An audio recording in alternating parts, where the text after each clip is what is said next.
College road township में अल खिदमत foundation के ज़ेर एहतमाम ईद फूड पैकेज के इफ्तिताह के मौका पर साबिक़ क्रिकेटर मुश्ताक अहमद की खुसूसी आमद। ईद फूड पैकेज में अल खिदमत फाउंडेशन की जानिब से 12,000 ख़ानदानों में ईद पैकेज तकसीम किया जाएगा।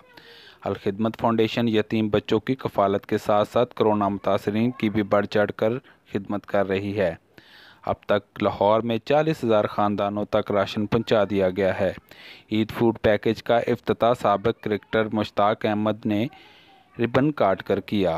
लाहौर जो है ये 12 करोड़ से ज़ायद रिलीफ का काम कर चुकी है।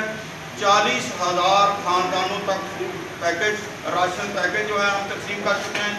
इस वक्त जिस साहब ईद पैकेज की जगह पे आप खड़े हैं, हमारा हदफ 12,000 ख़ानदानों तक, मुस्तहिक़ अफराद तक, दिहाड़ीदार तबका तक ये राशन ईद पैकेज जो है, ताकि हम भी उनको अपनी खुशियों के अंदर जो है तकसीम कर सकें। मैं दोबारा मीडिया के दोस्तों का और ख़ास कर मोहतरम मुश्ताक भाई का कि वो इस मुश्किल हालात के अंदर अल खिदमत के साथ तावन के लिए अल खिदमत के साथ खुसूसी शफ़क़त की बिना पे यहाँ पे तशरीफ़ लाए हैं।